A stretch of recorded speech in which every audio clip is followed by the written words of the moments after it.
What I've seen since COVID supply chain problems have been impacting businesses, it has really accelerated investment in the following areas. From what I've seen, one is greater usage of online tools. These would be things like product lifecycle management systems to manage product data, tools like Dropbox, tools like Zoom. So anything related to improving collaboration and the management of global supply chains, has I've seen an increase in over COVID, and it really hasn't dissipated, since COVID has waned.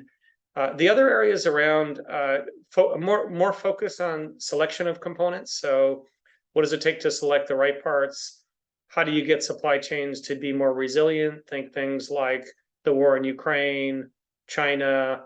All these things are gonna increase the risk to supply chains. COVID, et cetera. Right. So, supply chain resilience is another, and then the final would be around greater usage of resources to mitigate part shortages. These shortages were created because companies, in a lot of cases, stopped making parts through COVID. So you can mitigate those by generally, a company can mitigate by increasing buffer stock. So you buy more parts early. That's a greater investment.